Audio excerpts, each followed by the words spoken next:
My name is Samantha Brooks, and I'm 27 years old, sitting in a sterile law office that smells like leather and broken dreams.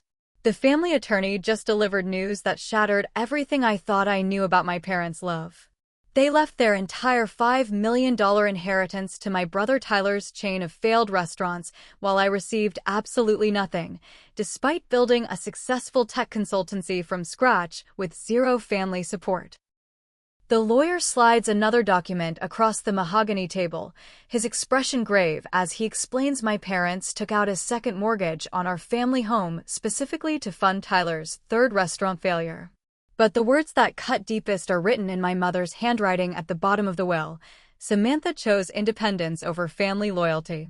Before we dive into the story of family betrayal and ultimate justice, let me know in the comments where you're watching from. Please hit that like button and subscribe for more real-life stories that will leave you speechless.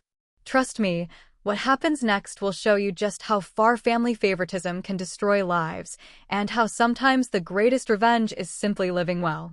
Growing up in the Brooks household meant understanding one fundamental rule: Tyler could do no wrong. I remember the summer I turned 16, working double shifts at the local diner to save money for a used Honda Civic with 150,000 miles on it. The vinyl seats were cracked, the air conditioning barely worked, and the radio only picked up AM stations. But it was mine, earned through calloused hands and aching feet during those endless summer days serving coffee and cleaning tables. That same week, Tyler turned 16 and found a brand new Ford Mustang convertible in our driveway, complete with a giant red bow and our parents beaming with pride. Dad handed him the keys like he was crowning a prince, while Mom gushed about her successful young man, who deserved only the best. Tyler hadn't worked a single day in his life, hadn't even bothered to get his learner's permit until the week before his birthday. But there he sat, revving the engine and planning weekend road trips while I calculated gas money for my next shift. The pattern continued through college, where my parents paid Tyler's full tuition at a prestigious private university, while informing me that state school was perfectly adequate for someone planning a practical career. They funded his fraternity dues, spring break trips to Cancun, and even hired a tutor when his grades slipped junior year. Meanwhile, I juggled 3 part-time jobs, applied for every scholarship available, and graduated summa cum laude with a degree in computer science and business administration. But the real breaking point came 3 years ago when I finally worked up the courage to approach my parents with my business plan. I had spent months researching the market, developing financial projections, and creating a comprehensive strategy for my tech consultancy specializing in small business automation. The numbers were solid, the market demand was proven, and I only needed $50,000 to get started with proper equipment, software licenses, and initial marketing. I arranged a formal meeting in Dad's home office, the same room where he conducted his real estate business for over 2 decades. The walls were lined with awards and photos of successful property deals, evidence of his sharp business acumen.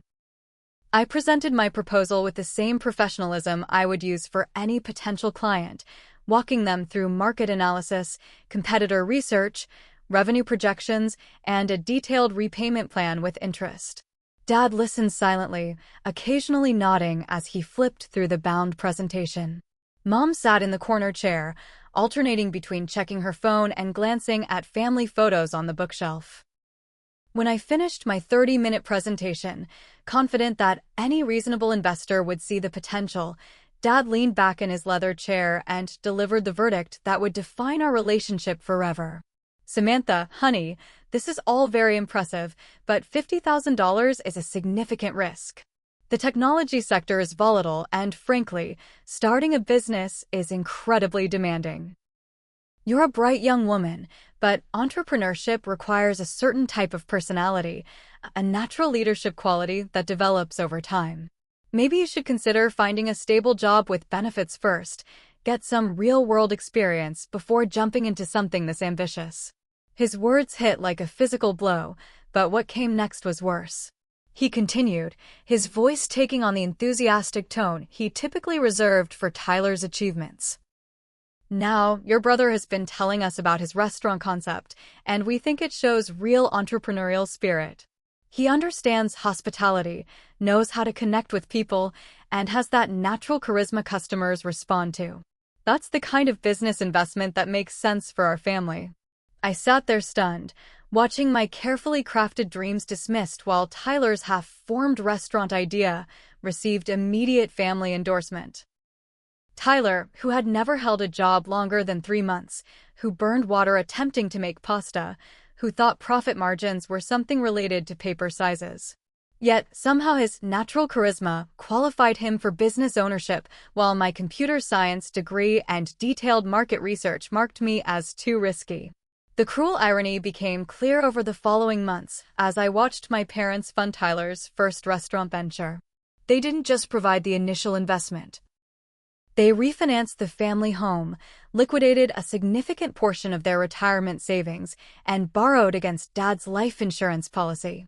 The total investment exceeded $800,000 for a 24-seat bistro in a strip mall location with questionable foot traffic. Tyler's first restaurant, Golden Spoon Bistro, closed after exactly 6 months. The health department shut it down following multiple violations, including improper food storage, inadequate refrigeration, and evidence of rodent infestation. Tyler blamed the location, the staff, the suppliers, the local economy, and every factor except his own inexperience and poor management. Rather than learning from this expensive lesson, my parents immediately began planning Tyler's second venture. Nightfall Grill opened 18 months later in a converted warehouse space that Tyler insisted would attract the hip, urban crowd. This restaurant lasted 8 months before closing due to consistent health code violations, unpaid vendor bills, and Tyler's decision to hire his drinking buddies as managers. Meanwhile, I launched my tech consultancy from my one-bedroom apartment, using my personal savings and a small business loan I qualified for based on my credit score and business plan. Within the first year, I had secured 15 clients ranging from local retailers needing inventory management systems to professional service firms requiring customer relationship databases. My revenue exceeded 6 figures, and I was able to hire my first employee. Yet every family gathering became an exercise in cognitive dissonance. Mom would corner relatives to discuss Tyler's learning experiences in the restaurant industry while barely acknowledging my growing business success. When I announced landing a major contract with a regional hospital system, Dad changed the subject to Tyler's plans for his third restaurant. When I hired my third employee and moved into a proper office space, Mom reminded everyone that Tyler was exploring new culinary concepts and building valuable industry connections. The gaslighting reached its peak during last Thanksgiving dinner when Tyler announced his third restaurant concept, Heritage Kitchen, specializing in authentic American comfort food with a modern twist. As my parents nodded enthusiastically and began discussing another major investment, I realized I was living in an alternate reality where failure was rewarded and success was ignored. Tyler had lost nearly $1 million of family money, destroyed his credit, and left a trail of unpaid vendors and disappointed employees. Yet somehow, he remained the golden boy whose dreams deserved unlimited financial backing while my profitable, growing business represented an unacceptable risk. That evening, as I drove home to my apartment above my thriving office space, I understood that my parents hadn't just denied me funding. They had revealed the fundamental truth about their love. It was conditional, selective, and completely divorced from reality. The real tragedy wasn't the money I never received. It was discovering that my achievements meant nothing to the people whose approval I had spent a lifetime trying to earn. The phone call came on a Tuesday morning in March while I was reviewing quarterly projections for my consultancy. Tyler's voice carried an unfamiliar note of panic, a tremor that immediately put me on high alert. "Samantha, I need to talk to you about Mom and Dad. Something's wrong, really wrong, and I don't know what to do." My stomach dropped as worst-case scenarios flooded my mind. Health crises, accidents, financial disasters. All the catastrophes that seem impossible until they're happening to your family. What's going on? Are they hurt? Are they sick? "It's the house," Tyler said, his voice breaking slightly. They're going to lose it. The bank sent foreclosure papers, and they're too proud to tell you. Dad's been trying to handle it alone, but the payments are 3 months behind. They need $85,000 by the end of the week, or they lose everything. The irony wasn't lost on me. The same parents who deemed my business plan too risky were facing foreclosure because they had overleveraged themselves funding Tyler's restaurant failures. The house I had grown up in, where I had dreamed of building my tech empire, was being sacrificed to pay for Tyler's culinary disasters. How bad is it really? I asked, already pulling up my business banking information on my computer screen. Despite everything, these were still my parents, and the thought of them losing their home over Tyler's mistakes felt unbearable. Tyler's explanation painted a devastating picture. Dad had apparently been juggling credit card debt, borrowed against his real estate business, and missed several mortgage payments while pouring money into Heritage Kitchen. Mom was working extra shifts at her part-time retail job, trying to contribute to household expenses while Dad's real estate commissions had declined significantly. They made me promise not to tell you, Tyler continued, because they know how you feel about the restaurant investments. But Samantha, they're going to end up on the street. Dad's too ashamed to ask for help, and Mom keeps saying they don't want to be a burden. I've tried everything, but my credit is destroyed from the restaurant closures. You're the only one who can save them. The manipulation was masterful, I would later realize. Tyler positioned himself as the reluctant messenger, the concerned son protecting our parents' pride while desperately seeking help. He painted them as victims of circumstances beyond their control, noble people too dignified to ask their successful daughter for assistance. Most importantly, he made it clear that I was their only hope, the one person with both the financial capacity and moral obligation to rescue the family. Against every instinct screaming warnings in my head, I accessed my business emergency fund and initiated a wire transfer for $85,000. This represented nearly 6 months of operating expenses, money I had carefully saved for equipment upgrades, office expansion, and the inevitable economic downturns that affect small businesses. But the thought of my parents losing their home, becoming homeless because of financial mistakes tied to Tyler's ventures, overrode my business judgment.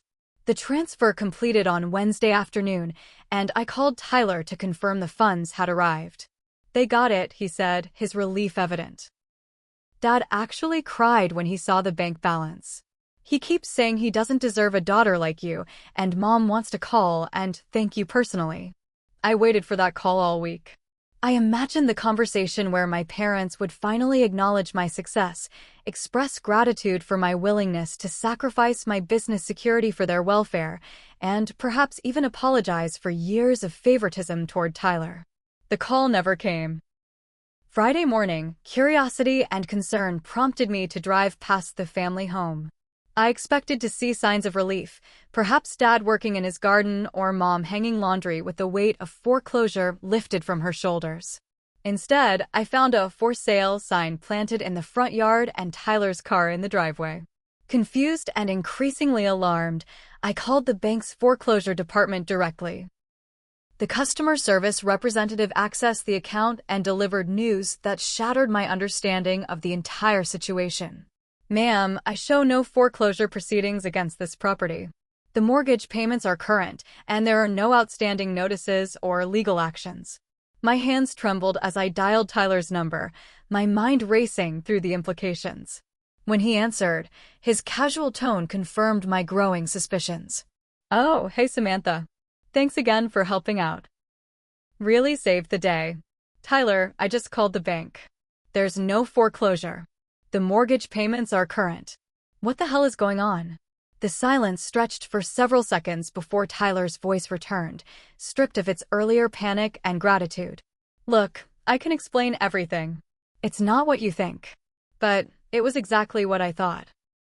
Tyler had used my wire transfer as a down payment for his 4th restaurant venture, a upscale steakhouse in the downtown business district. The $85,000 I believed was saving our parents' home had instead funded another one of Tyler's culinary fantasies, this time targeting business executives and special occasion diners. The confrontation at my parents' house that evening revealed the true depth of their betrayal. I found them in the living room, casually watching television as if nothing had happened. When I demanded an explanation, their response demolished the last vestiges of my faith in family loyalty. "We didn't technically ask you for the money," Dad said, avoiding eye contact. Tyler handled that conversation, and if there was some confusion about the specific purpose, well, you can afford the loss better than anyone else in the family. Mom's contribution was even more devastating. "Honestly, Samantha, you've been so successful with your computer business that we figured you could spare the investment. Tyler needs family support to get established, and you've already proven you can succeed on your own. Think of it as helping your brother achieve his dreams."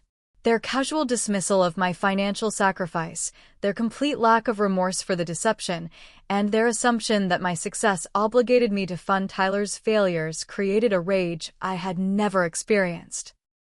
These people had raised me, claimed to love me, and now were treating me like a personal ATM for Tyler's endless string of business disasters. Tyler's entrance into the room completed the family portrait of dysfunction.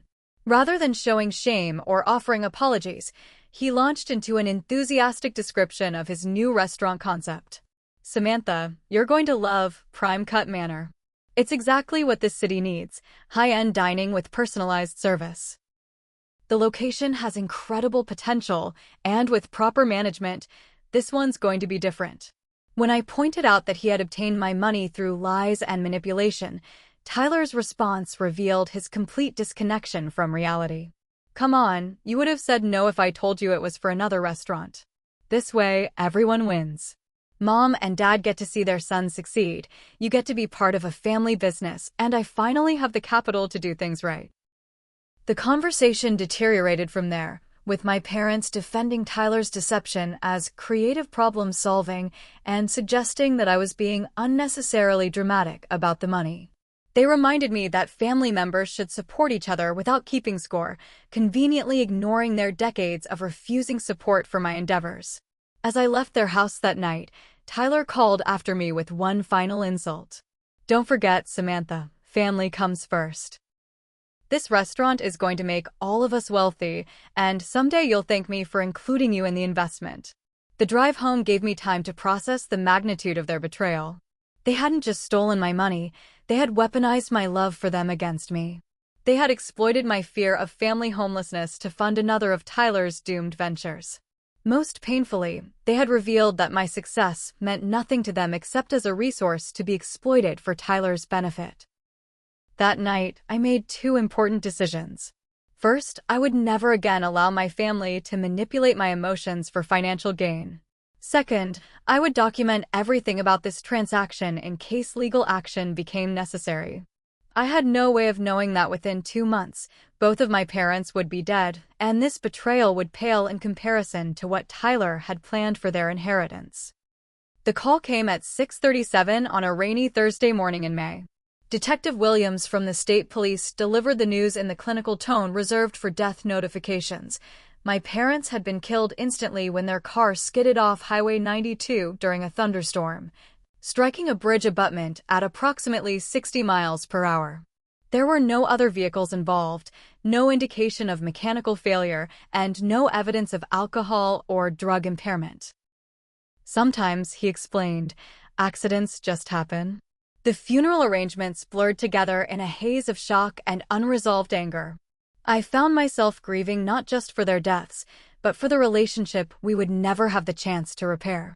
Tyler handled most of the planning, positioning himself as the responsible son managing family affairs, while I struggled with the complex emotions of losing parents who had betrayed me so recently. The will reading took place the following Tuesday in the same law office where I now sat, 3 months later, processing the magnitude of their final betrayal. Attorney Mitchell Barnes had represented our family for over 2 decades, handling Dad's real estate transactions and Mom's occasional legal needs. His discomfort was evident as he explained that my parents had revised their will significantly in the months before their death. "I want to be clear," Barnes said, adjusting his glasses nervously. "Your parents were of sound mind when these changes were made. I met with them extensively, reviewed their decisions multiple times, and ensured they understood the implications of their choices. The document was devastating in its specificity. Tyler received the house, all investment accounts, life insurance proceeds, Dad's real estate business, and Mom's jewelry collection. The total inheritance exceeded $5 million when including property values and business assets. My portion consisted of a single item, Mom's recipe collection and her wooden spoon set, valued at approximately $25. But the written explanation hurt worse than the financial disinheritance. In a letter attached to the will, my parents had documented their reasoning with painful clarity. Samantha has chosen independence over family loyalty. Her refusal to support family ventures and her criticism of Tyler's entrepreneurial efforts demonstrate that she values money over relationships. We believe our estate should support the family member who prioritizes family unity and shared success. Tyler's reaction to the reading was theater-worthy.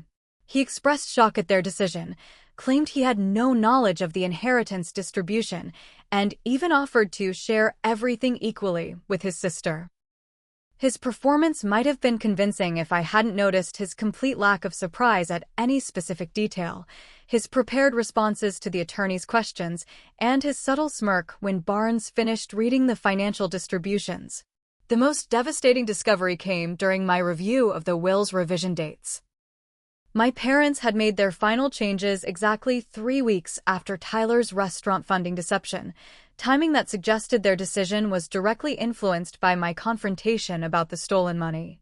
Rather than feeling guilt about their son's manipulation, they had apparently decided that my anger proved their assessment of my character. Further investigation revealed the systematic nature of their favoritism's final expression. The family home had been transferred to Tyler through a quitclaim deed signed 3 months before their death, ensuring the property would pass to him regardless of any will contests. Life insurance beneficiaries had been changed to Tyler exclusively, removing me entirely from policies that had listed both children for over 20 years. Tyler's performance as the reluctant heir continued for several weeks after the funeral. He moved into the family home, claiming he needed time to process our loss in familiar surroundings. He spoke frequently about honoring our parents' memory and maintaining family traditions. He even suggested that we could work together managing Dad's real estate business, with him handling client relations while I managed the technical aspects.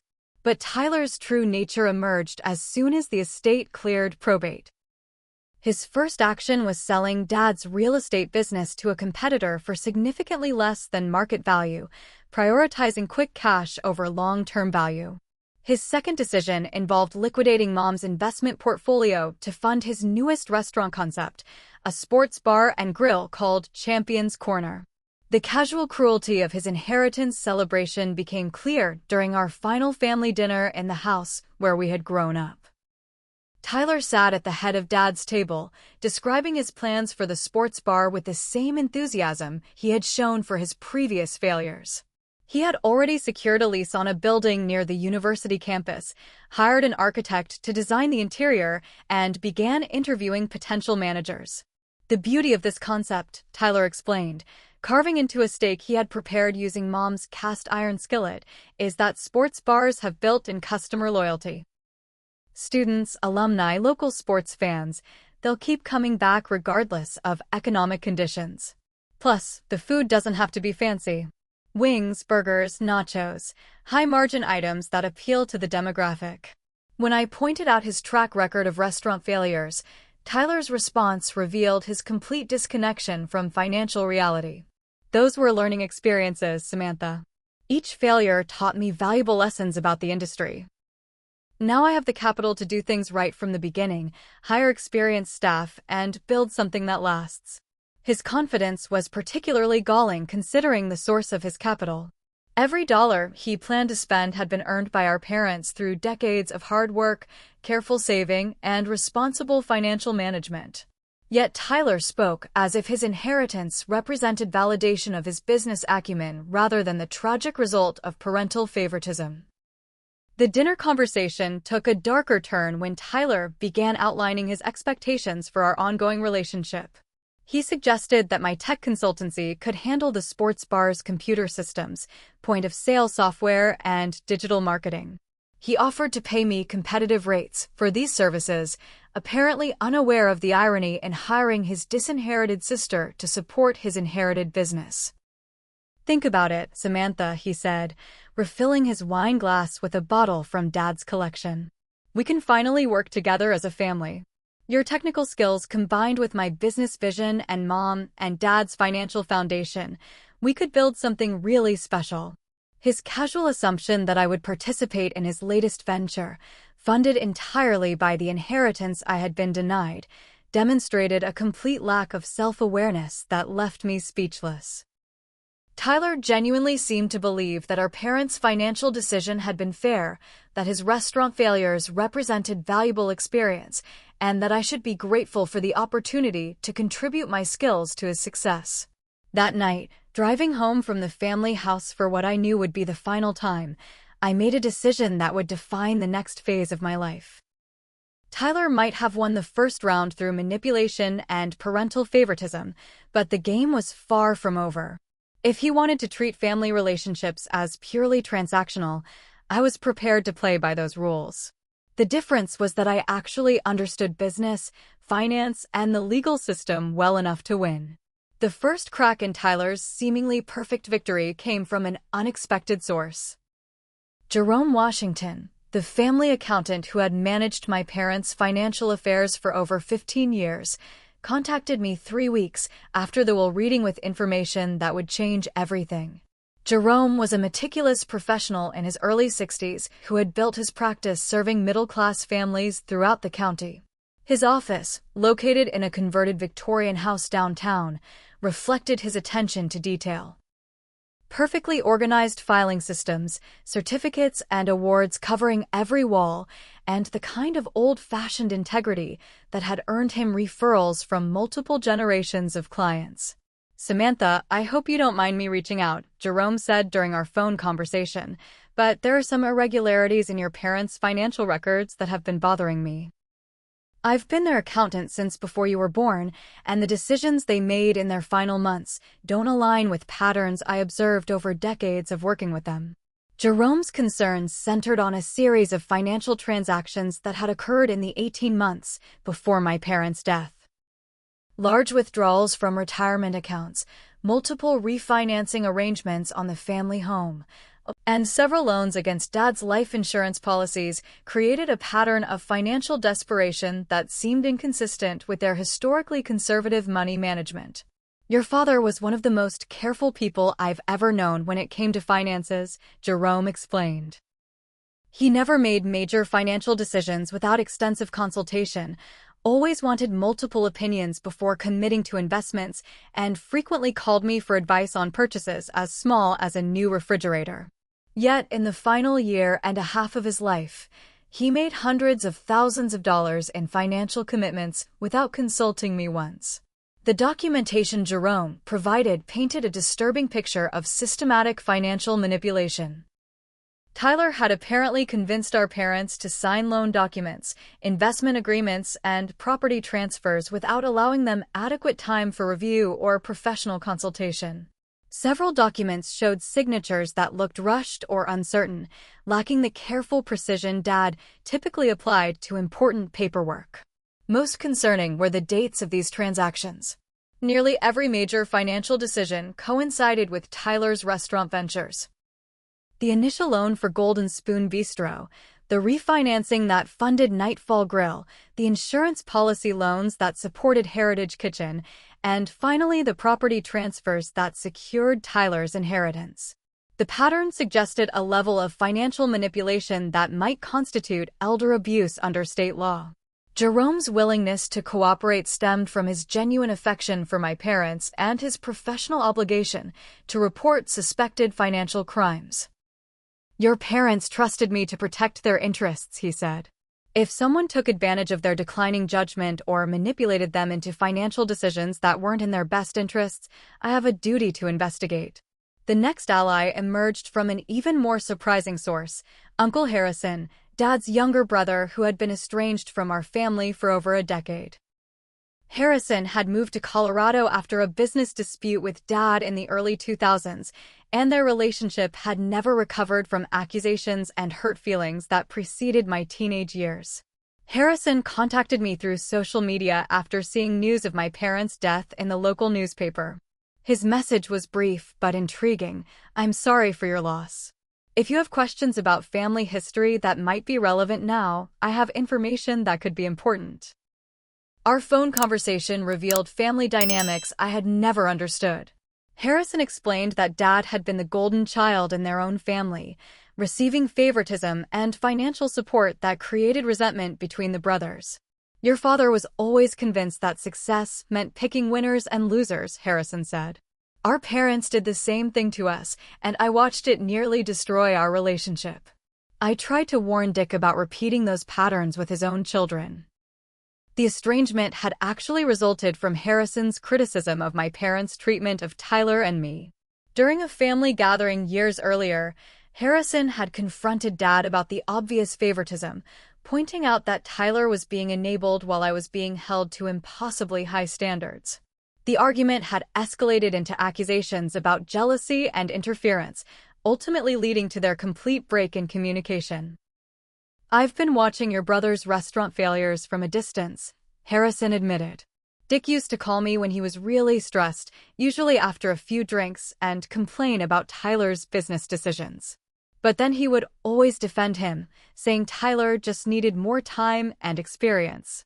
It broke my heart to watch your parents destroy their financial security to fund ventures that any reasonable person could see were doomed." Harrison's most valuable contribution was providing historical context for my parents' will. He had kept copies of conversations with Dad over the years, including a particularly revealing phone call from 2 years earlier where Dad expressed concerns about Tyler's financial management and wondered if they were enabling destructive behavior rather than supporting legitimate business development. "Your father was conflicted about the restaurant investments," Harrison explained. "Part of him understood they were throwing good money after bad, but he couldn't bear the thought of Tyler failing completely. He kept hoping the next venture would be different, that Tyler would finally mature into the businessman they believed he could become." The most significant breakthrough came when Harrison mentioned our grandmother's personal effects, which he had inherited after her death 5 years earlier. Among her papers, he had found a copy of our parents' original will, written when I was in college and Tyler was still in high school. That document had divided the estate equally between both children, with specific language about supporting our respective career goals and ensuring both siblings received fair treatment. Armed with Jerome's financial documentation and Harrison's historical evidence, I decided to hire a private investigator to examine Tyler's activities more thoroughly. The investigator, Maria Santos, specialized in financial crimes and had extensive experience with family fraud cases. Maria's initial report revealed troubling patterns in Tyler's personal finances that extended far beyond restaurant failures. Credit card statements showed regular charges at local casinos, online gambling sites, and sports betting applications. Bank records indicated cash advances and personal loans that coincided with his restaurant financing, suggesting he had been using business funds for gambling debts. More disturbing was evidence of Tyler's systematic deception regarding his business experience and qualifications. Resume fraud, false references for restaurant management positions, and exaggerated claims about culinary training painted a picture of someone comfortable with lies when they served his purposes. The investigation also uncovered Tyler's pattern of manipulating our parents' emotions through carefully orchestrated crises. Maria documented multiple instances where Tyler had created financial emergencies that required immediate family intervention, timing these crises to coincide with our parents' most vulnerable moments. Perhaps most damning was evidence that Tyler had been researching inheritance law and estate planning in the months before our parents' will revision. Browser history from his computer showed extensive searches about will contests, elder abuse laws, and strategies for maximizing inheritance distributions. This research suggested premeditation rather than opportunistic manipulation. Maria's preliminary findings provided the foundation for a legal challenge that could potentially overturn the will and recover assets that rightfully belonged to our parents' estate. But more importantly, the investigation revealed that Tyler's manipulation extended far beyond financial crimes into systematic psychological abuse of elderly and vulnerable family members. As I reviewed Maria's report in my office that evening, surrounded by the business I had built without family support, I realized that this fight wasn't just about money or inheritance. It was about justice for my parents, who had been manipulated into financial decisions that betrayed their fundamental values and destroyed their security. Tyler might have convinced them to revise their will, but he couldn't rewrite the truth about what had really happened in those final months of their lives. The legal challenge began with a comprehensive review of my options with attorney Miranda Hayes, a specialist in estate litigation with over 20 years of experience challenging fraudulent wills. Miranda's reputation for aggressive representation and successful outcomes in complex family disputes made her the perfect advocate for exposing Tyler's manipulation. Our first meeting took place in Miranda's downtown office, a modern space lined with law books and framed victories from previous cases. Her direct manner and sharp questions demonstrated the analytical approach that had made her one of the state's most respected estate attorneys. "The evidence you've gathered is compelling," Miranda said, reviewing Jerome's financial documentation and Maria's investigation report. "But challenging a will based on undue influence requires proving three specific elements. Your parents lacked capacity to understand their decisions. Tyler exercised controlling influence over their choices. And the will's provisions were unnatural given your family circumstances." The legal strategy focused on demonstrating Tyler's systematic manipulation of our parents during a period when their judgment was compromised by financial stress and emotional vulnerability. Miranda explained that successful undue influence cases typically revealed patterns of isolation, dependency, and gradual control that culminated in financial decisions that benefited the manipulator at the expense of natural beneficiaries. Simultaneously, I implemented a financial pressure campaign designed to exploit Tyler's gambling addiction and poor business judgment. Working with Maria's contacts in the gambling industry, we documented Tyler's increasing debts to various casinos and sports betting operations. These obligations, combined with his expensive restaurant startup costs, created cash flow pressures that would force him into increasingly desperate decisions. The beauty of this approach was its complete legality. Tyler's creditors were entitled to collect their debts, and his business partners deserved to know about his financial obligations before committing their own resources. By simply ensuring that accurate information reached the appropriate parties, we could create pressure that might force Tyler into settlements or admissions that would support our legal case. Maria's investigation also revealed health code violations and business license irregularities at Tyler's previous restaurants that had never been fully prosecuted. Working with former employees who had been stiffed on wages or mistreated during the restaurant closures, we compiled evidence of systematic business misconduct that painted Tyler as an unreliable and potentially fraudulent operator. The media strategy proved equally effective. A local business journalist, interested in the pattern of restaurant failures funded by elderly investors, began investigating Tyler's track record and its impact on the local dining scene. The resulting article, while carefully avoiding legal accusations, presented a factual account of failed ventures, unpaid vendors, and family financial sacrifice that damaged Tyler's reputation throughout the business community. Family members who had previously remained neutral began reaching out with their own stories of Tyler's manipulation and financial requests. Cousins, aunts, and uncles described incidents where Tyler had sought loans, investment opportunities, or financial advice that suggested a pattern of viewing family relationships as primarily financial resources. The forensic accounting analysis Miranda commissioned revealed the extent of Tyler's systematic financial abuse of our parents. Expert witnesses identified multiple instances where Tyler had influenced financial decisions that were clearly detrimental to our parents' long-term interests while benefiting his short-term needs. Bank records showed that Tyler had accompanied our parents to multiple financial institutions, often speaking for them during loan applications and account modifications. Witnesses at these institutions described his controlling behavior and our parents' apparent confusion or reluctance during some transactions. Medical records obtained through the estate litigation process revealed that both parents had been experiencing early signs of cognitive decline, memory issues, and stress-related health problems during the period when Tyler was most actively seeking financial support.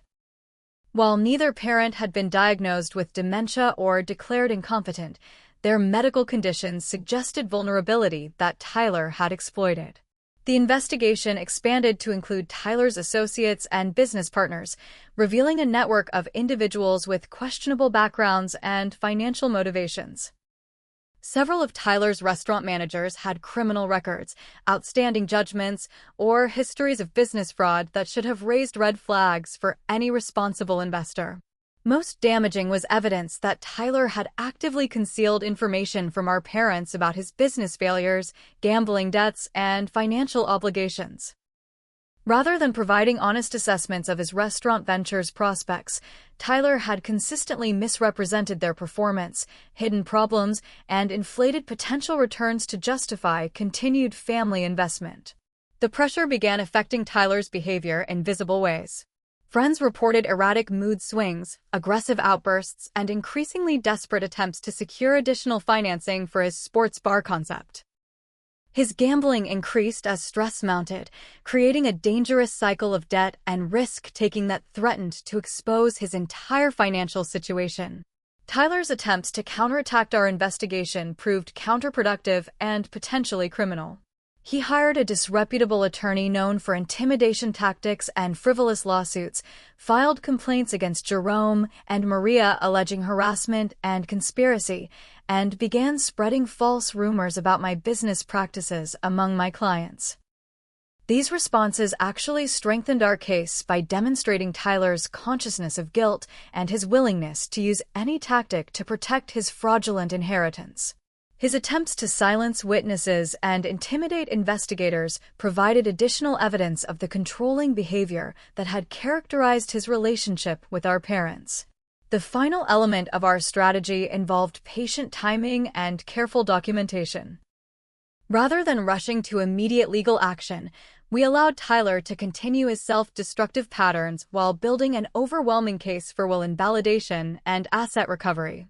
Each of Tyler's mistakes, each creditor demanding payment, each business failure, and each example of poor judgment strengthened our position while weakening his. The sports bar venture was already showing signs of the same management problems that had doomed his previous restaurants, creating additional evidence that our parents' money was being wasted on ventures doomed to failure. As autumn approached and our legal case neared filing, Tyler's house of cards was beginning to collapse under its own weight. The only question remaining was whether he would recognize the inevitable and seek a reasonable settlement, or continue his destructive behavior until the courts forced asset recovery and potential criminal charges. The courtroom victory came on a gray November morning after 6 hours of testimony that exposed every detail of Tyler's manipulation. Judge Patricia Coleman, known for her sharp intellect and intolerance for financial elder abuse, listened intently as Miranda presented our evidence with surgical precision. Jerome's testimony about the financial irregularities proved devastating to Tyler's defense. His decades of experience with our parents, combined with his meticulous record-keeping, established a clear timeline of Tyler's increasing control over their financial decisions. When Jerome described Dad's historical caution about major investments contrasted with the reckless spending of his final months, the judge's expression suggested she understood the implications. Harrison's testimony provided crucial context about our parents' original intentions and their historical commitment to treating both children fairly. His revelation about the grandmother's copy of the earlier will, which divided the estate equally, demonstrated that disinheriting me represented a dramatic departure from their established values rather than a long-held preference for Tyler. The medical evidence presented by Miranda's expert witnesses showed that both parents had been experiencing stress-related health problems, sleep disruption, and early signs of cognitive decline during the period when Tyler was most actively seeking financial support. While not legally incompetent, they were clearly vulnerable to manipulation by someone they trusted. Tyler's attorney, a sleazy practitioner named Robert Kowalski known for representing questionable clients, attempted to portray his client as a devoted son supporting his parents' legitimate business interests. But Kowalski's aggressive questioning of witnesses backfired when he tried to attack Jerome's professional competence and Harrison's motives for testifying. Judge Coleman's questions revealed her understanding of the manipulation dynamics at play. She asked pointed questions about Tyler's presence during financial transactions, his role in isolating our parents from professional advice, and the timing of his requests relative to their health concerns. The turning point came when Miranda presented evidence of Tyler's gambling debts and business fraud, information that his attorney had apparently not known about or prepared to address. Kowalski's shocked reaction to the casino records and sports betting documentation showed that Tyler had concealed crucial information from his own legal representation. Tyler's testimony on his own behalf proved disastrous. Under Miranda's cross-examination, his arrogance and sense of entitlement became apparent to everyone in the courtroom. When asked to explain why he deserved the entire inheritance while his successful sister received nothing, Tyler's response revealed his fundamental disconnect from reality. "My parents understood that I needed their support to build something lasting," Tyler said, his voice carrying the same condescending tone I remembered from family dinners. Samantha had already proven she could succeed on her own. They wanted to help the family member who could benefit most from their legacy. Miranda's follow-up questions about Tyler's track record of business failures, his gambling addiction, and his deception about the foreclosure crisis demolished any remaining credibility he might have retained. Tyler's answers became increasingly defensive and contradictory, ultimately revealing his complete lack of remorse for manipulating elderly and vulnerable parents. Judge Coleman's ruling was comprehensive and devastating to Tyler's position. She found clear and convincing evidence that our parents had been subjected to undue influence during a period when their judgment was compromised by health problems and financial stress. The will was declared invalid, and the estate was ordered distributed according to state intestacy laws, which divided assets equally between surviving children. More significantly, Judge Coleman ordered a complete forensic accounting of all family assets that had been transferred or liquidated since Tyler began his restaurant ventures. This included the family home, life insurance proceeds, Dad's business assets, and every dollar that had been spent on Tyler's failed ventures. The asset recovery process revealed the extent of Tyler's financial destruction. The family home required significant repairs and upgrades after months of Tyler's neglect. Dad's real estate business had been sold for far below market value, requiring litigation to recover additional compensation from the buyers who had taken advantage of Tyler's desperation. Tyler's sports bar venture, Champions Corner, was already failing when the court judgment forced its closure. Health department violations, unpaid vendor bills, and evidence of Tyler's gambling with business funds created a familiar pattern of mismanagement and fraud that would have doomed the venture regardless of legal intervention. The most satisfying moment came when Tyler was forced to surrender the keys to our childhood home during a court-supervised asset transfer. His sullen compliance with the judge's orders contrasted sharply with his earlier arrogance about deserving our parents' legacy. But the legal victory was only the beginning of Tyler's consequences. The criminal investigation that had been proceeding parallel to our civil case resulted in charges of elder abuse, fraud, and embezzlement. District Attorney Sarah Mitchell, elected on a platform of protecting elderly citizens from financial crimes, used Tyler's case as an example of the serious penalties awaiting those who victimize vulnerable family members. The media attention surrounding Tyler's arrest and the court proceedings destroyed his reputation throughout the county. Local newspapers covered every detail of his manipulation tactics, business failures, and gambling addiction. Former friends and business associates publicly distanced themselves from Tyler as the extent of his deception became widely known. Tyler's creditors, emboldened by the court judgment and criminal charges, began aggressive collection efforts that stripped him of any remaining assets. Casino debts, sports betting obligations, and unpaid business loans created a cascade of financial judgments that would follow him for years. The family home, now legally mine after the estate redistribution, required months of renovation to repair Tyler's damage and restore it to livable condition. I found personal belongings of our parents that Tyler had apparently planned to sell, family photographs he had stored carelessly in the basement, and documents showing the extent of his financial manipulation. Taking control of the property also meant discovering Tyler's personal belongings throughout the house: gambling receipts, past due bills, correspondence with creditors, and evidence of the desperate financial juggling that had characterized his final months of apparent prosperity.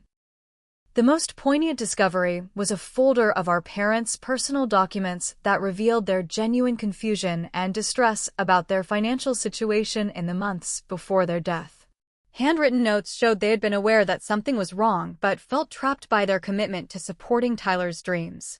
As winter settled over the restored family home, I reflected on the justice that had finally emerged from years of manipulation and favoritism.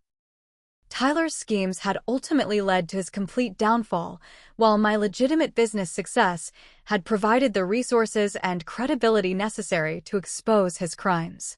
But the victory felt bittersweet. Our parents were gone, their final months marred by financial stress and family manipulation they should never have experienced.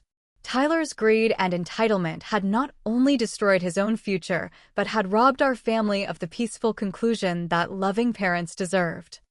Tyler's response to his legal defeat revealed the depth of his narcissism and complete disconnection from reality.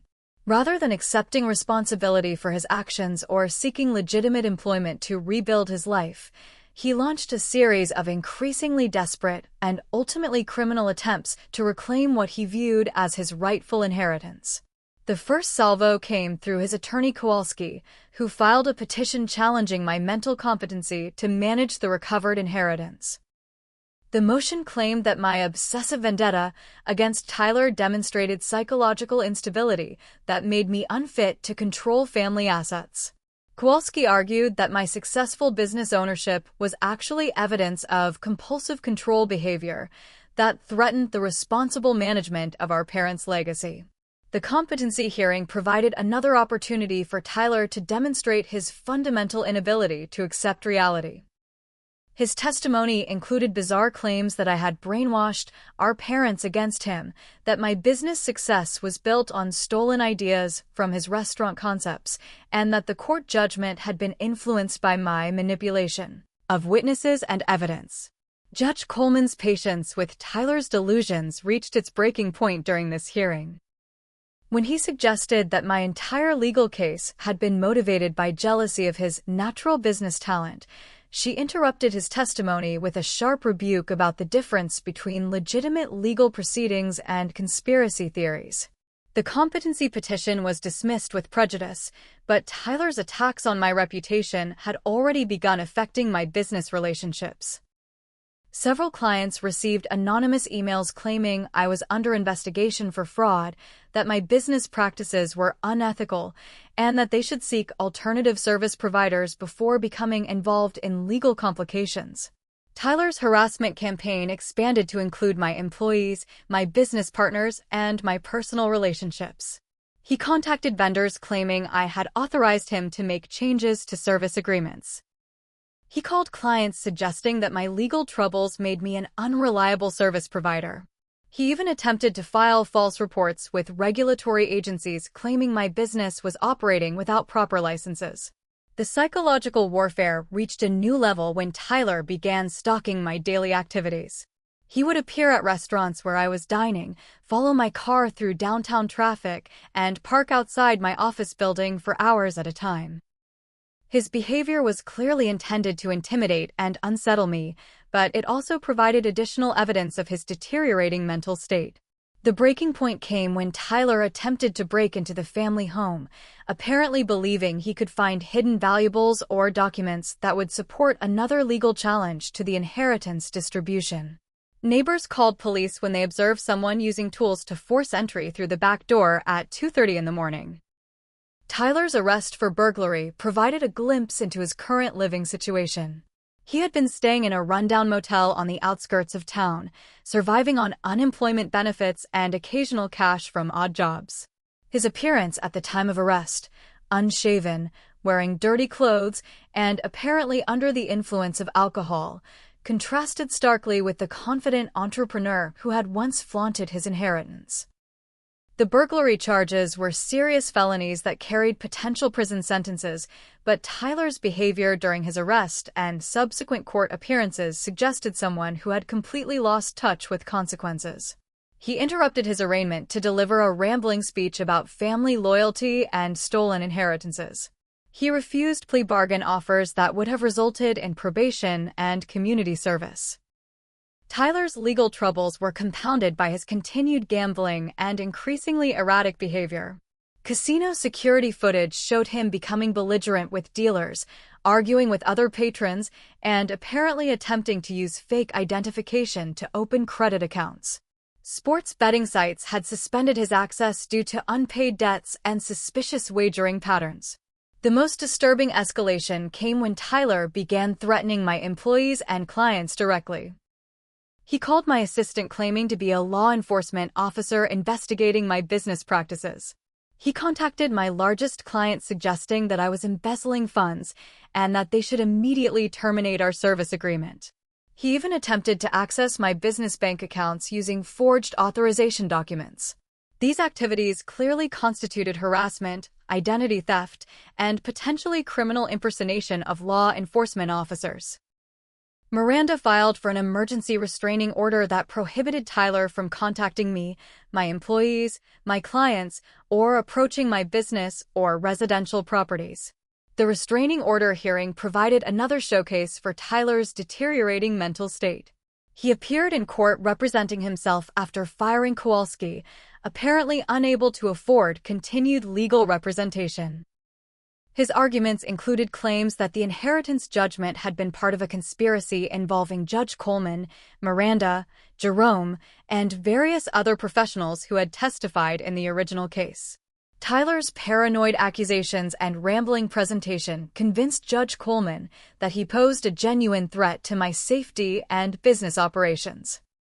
The restraining order was granted with strict provisions that prohibited any form of contact or communication, direct or indirect, between Tyler and anyone associated with my personal or professional life. But Tyler's compliance with the restraining order lasted less than a week. Security cameras at my office building captured him attempting to enter the lobby while carrying what appeared to be a baseball bat.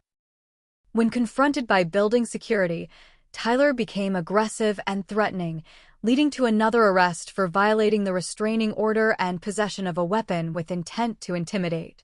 The final confrontation occurred at my office on a Tuesday afternoon in late winter. Tyler somehow bypassed building security and appeared in my reception area, demanding to speak with me about returning his inheritance and ending this family destruction. My assistant immediately called police while activating our office security protocols. Tyler's behavior during those 20 minutes before police arrived revealed someone who had completely lost touch with reality.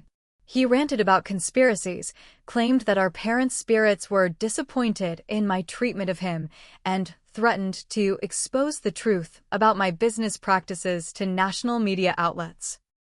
When police officers arrived, Tyler refused to leave voluntarily and attempted to barricade himself in my office. His arrest required physical restraint and resulted in additional charges for criminal trespass, violating a restraining order, and resisting arrest. The entire incident was witnessed by several of my clients and employees, creating exactly the kind of business disruption Tyler had apparently intended. Tyler's booking photo from that final arrest showed someone who bore little resemblance to the confident golden boy who had once flaunted his inherited wealth. Months of stress, gambling, alcohol abuse, and living in cheap motels had taken a devastating toll on his physical appearance and mental stability. As Tyler sat in the county jail awaiting trial on multiple felony charges, I realized that his downward spiral had reached its inevitable conclusion. The same entitlement and poor judgment that had led him to manipulate our elderly parents had ultimately destroyed any possibility of rebuilding his life after his legal defeat. Tyler had chosen revenge over recovery, paranoia over responsibility, and criminal behavior over legitimate efforts to move forward. Tyler's criminal trial began on a cold February morning, 8 months after his final arrest at my office. The proceedings took place in the same courthouse where Judge Coleman had invalidated the fraudulent will, creating a sense of poetic justice as Tyler faced the consequences of his escalating criminal behavior. District Attorney Sarah Mitchell prosecuted the case personally, viewing Tyler's crimes as representative of a broader pattern of financial elder abuse that threatened vulnerable citizens throughout the county. Her opening statement outlined a systematic progression from manipulation to fraud to violent threats that demonstrated Tyler's complete disregard for legal boundaries and family relationships. The prosecution's case was overwhelming. Video evidence showed Tyler's attempts to break into the family home, his threatening behavior at my office building, and his violation of the restraining order. Audio recordings captured his harassment of my employees and clients. Financial records demonstrated his systematic deception and manipulation of our elderly parents. Jerome's testimony about Tyler's financial manipulation provided crucial context for understanding how someone capable of exploiting vulnerable family members would naturally progress to threatening and criminal behavior when his schemes were exposed. Harrison's testimony about family history showed Tyler's long pattern of entitlement and manipulation that preceded the elder abuse charges. Maria's investigation testimony revealed the breadth of Tyler's deceptive behavior, from gambling addiction to business fraud to identity theft. Her documentation of Tyler's financial crimes provided evidence that he was a career manipulator rather than someone who had simply made poor decisions under stress. Tyler's defense attorney, a public defender named Catherine Walsh, who had drawn the difficult task of representing an obviously guilty and increasingly unstable client, attempted to portray her client as someone suffering from grief-induced mental illness rather than a calculating criminal. But Tyler's own testimony destroyed any possibility of sympathy from the jury. Rather than showing remorse for his actions or accepting responsibility for his choices, Tyler used his time on the witness stand to deliver another rambling monologue about family loyalty, stolen inheritances, and conspiracy theories involving everyone who had opposed his schemes. When Prosecutor Mitchell asked Tyler directly whether he felt any regret for manipulating our elderly parents during their final months of life, his response shocked even experienced court observers. "I helped them invest in family legacy," Tyler said, his voice carrying the same arrogant tone that had characterized his inheritance testimony. "Everything I did was for the good of the family, and someday everyone will understand that my vision was right." The jury deliberated for less than 3 hours before returning guilty verdicts on all charges: elder abuse, financial fraud, burglary, harassment, violating restraining orders, and threatening behavior. Judge Coleman's sentencing hearing 2 weeks later provided the final chapter in Tyler's legal downfall. "Mr. Brooks," Judge Coleman said, her voice carrying the weight of years spent dealing with family destruction caused by greed and entitlement, "you have systematically abused the trust of elderly and vulnerable family members, manipulated their love for you to finance your personal failures, and responded to legal accountability with escalating criminal behavior that threatened your sister's safety and livelihood." Tyler's sentence reflected the seriousness of his crimes and his complete lack of remorse: 5 years in state prison with no possibility of parole for the first 2 years. Additional civil restitution orders required him to pay me $400,000 in damages for emotional distress, business losses, and legal expenses incurred defending against his harassment campaign. The criminal conviction also triggered professional consequences that would follow Tyler for the rest of his life. His felony record would prevent him from obtaining business licenses, working in the food service industry, or securing financing for future ventures. The man who had once boasted about his natural entrepreneurial talent was now permanently barred from the business world he had claimed to understand. But Tyler's imprisonment marked only the beginning of my recovery and rebuilding process. The family home, now fully restored and legally secure, became the foundation for a new chapter in my life. I had decided to convert the property into a nonprofit resource center dedicated to helping elderly citizens protect themselves from financial abuse and family manipulation. The Brooks Family Protection Center opened 6 months after Tyler's sentencing, offering free financial consulting, legal referrals, and educational programs for senior citizens throughout the county. Jerome volunteered his accounting expertise, Harrison provided funding for operational expenses, and Miranda offered pro bono legal services for families facing elder abuse situations. My technology consultancy experienced unprecedented growth following the resolution of Tyler's harassment campaign. Clients who had remained loyal during the difficult months told other business owners about my perseverance and integrity under pressure. The company doubled in size within a year, requiring expansion into larger office space and the hiring of additional technical specialists. Professional recognition followed as industry organizations acknowledged my innovative business solutions and ethical leadership during a challenging period. Speaking engagements at business conferences provided opportunities to share my story and encourage other entrepreneurs facing family opposition or personal obstacles.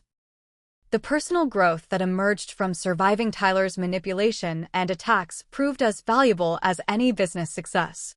Therapy sessions helped me process the complex trauma of losing my parents while simultaneously fighting to expose their exploitation.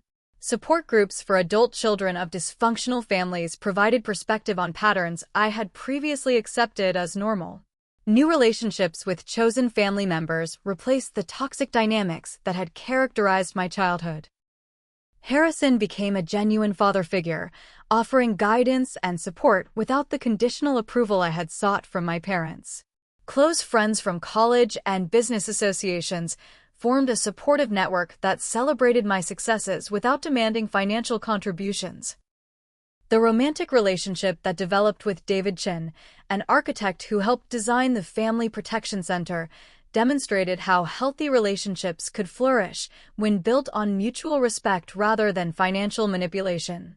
David's approach to our relationship, celebrating my independence while offering genuine partnership, contrasted sharply with my family's transactional view of love and support. Community leadership opportunities emerged as my story became known throughout the county. Speaking at high school career days, mentoring young entrepreneurs, and advocating for stronger elder abuse protections provided meaningful ways to transform personal pain into positive social impact. Tyler's letters from prison, arriving every few months with requests for financial support and claims of rehabilitation, were returned unopened. His attempts to manipulate family members and former friends for commissary money demonstrated that incarceration had not changed his fundamental character or sense of entitlement. As the second anniversary of my parents' death approached, I found peace in knowing that their exploitation had been exposed, their manipulator had been held accountable, and their legacy was now being used to protect other families from similar abuse.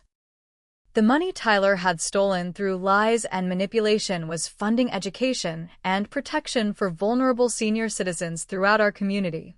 Standing in the Family Protection Center on a warm spring evening, watching elderly couples attend financial literacy classes in rooms where Tyler had once planned his schemes, I understood that justice had been served in ways that transcended legal verdicts or financial recovery.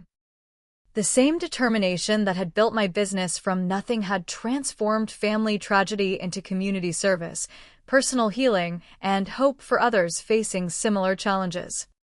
The journey from betrayal to peace took almost 3 years, but the transformation it created in my understanding of family, success, and personal worth proved invaluable.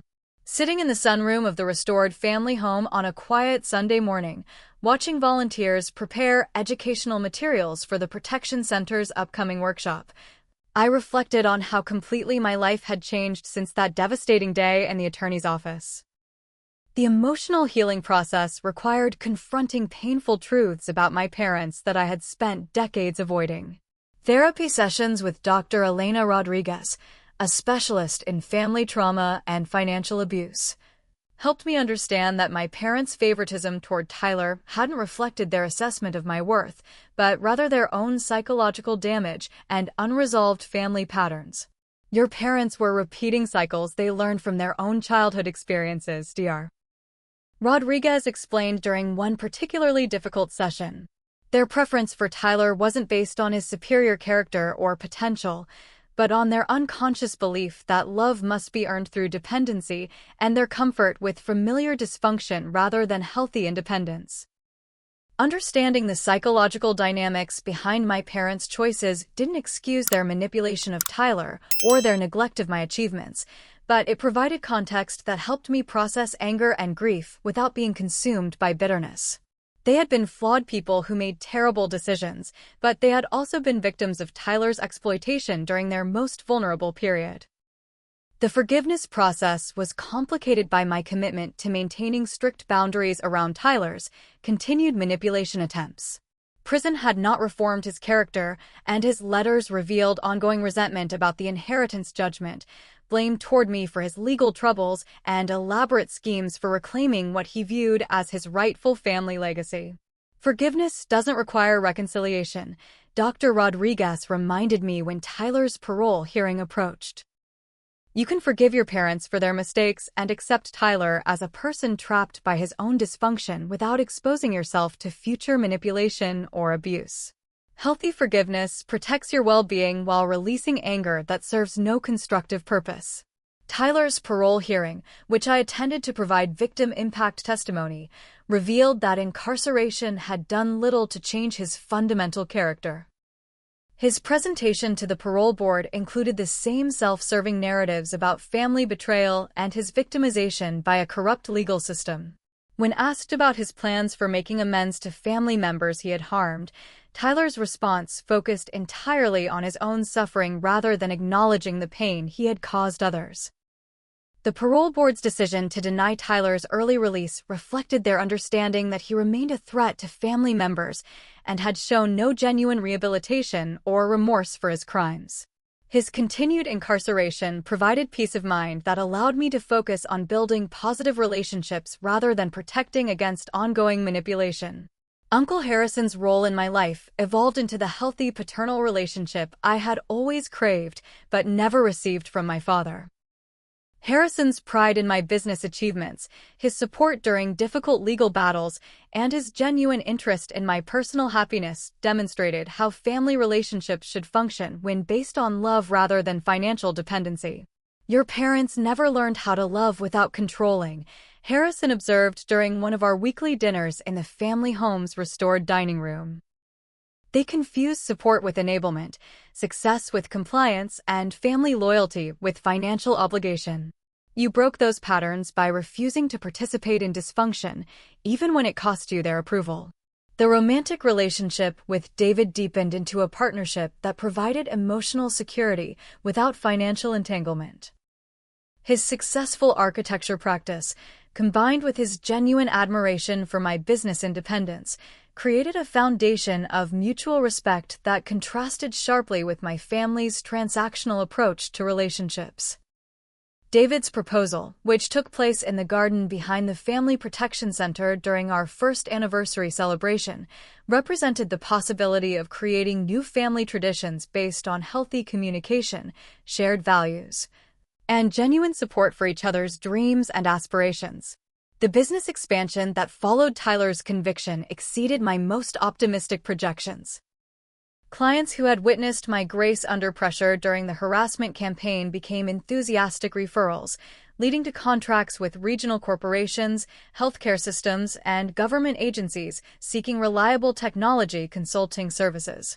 Professional speaking opportunities at business conferences and entrepreneurship events provided platforms for sharing my story while inspiring other people facing family opposition to their career goals. These presentations consistently generated standing ovations and follow-up communications from audience members dealing with similar challenges in their own lives. The scholarship fund established in my parents' memory, despite their flawed final decisions, provided college support for young entrepreneurs whose families couldn't or wouldn't invest in their education. Annual scholarship dinners became celebrations of achievement that honored determination over family connections, merit over favoritism, and personal responsibility over entitlement. Community involvement expanded beyond the Family Protection Center to include mentorship programs for female entrepreneurs, advocacy for small business development initiatives, and support for legislation strengthening penalties for financial elder abuse. These activities transformed personal pain into positive social impact while building relationships with like-minded professionals throughout the region. Tyler's continued imprisonment and the permanent restraining orders provided security that allowed me to build new traditions without fear of harassment or manipulation. Thanksgiving dinners with chosen family members, holiday celebrations focused on gratitude rather than obligation, and birthday parties that celebrated personal growth rather than material accumulation created the loving family environment I had always wanted. The most profound lesson learned through this entire experience was understanding the difference between blood relatives and chosen family.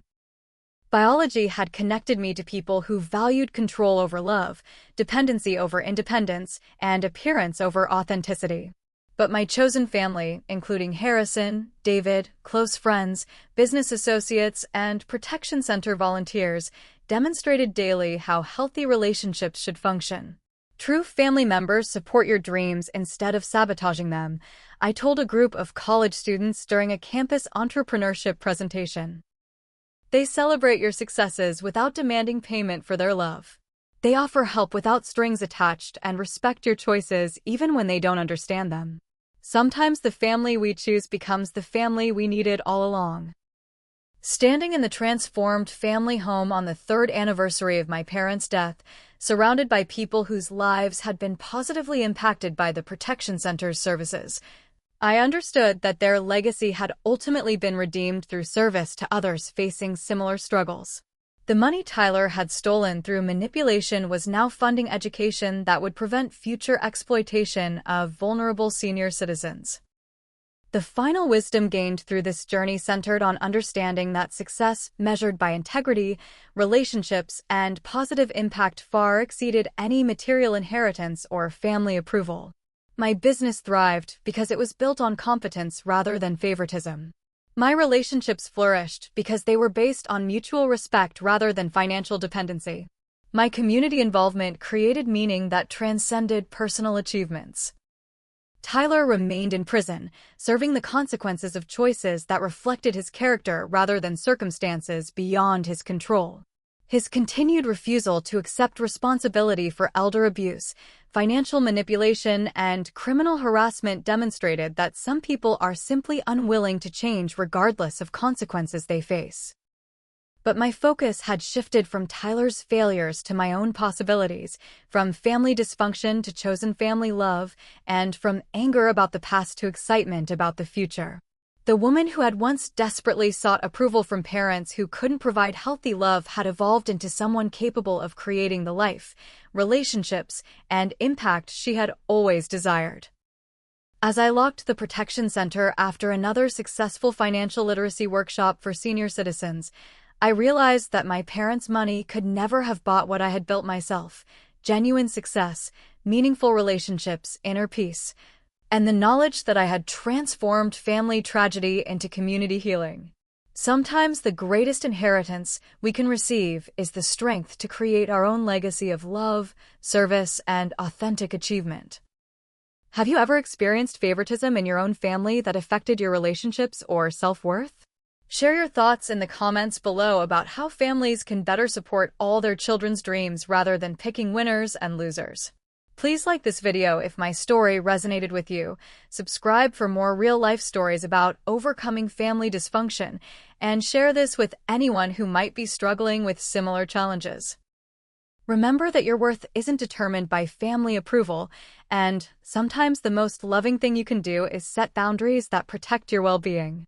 Thank you for listening to my journey from betrayal to healing, and I wish you the courage to build the life and relationships you truly deserve.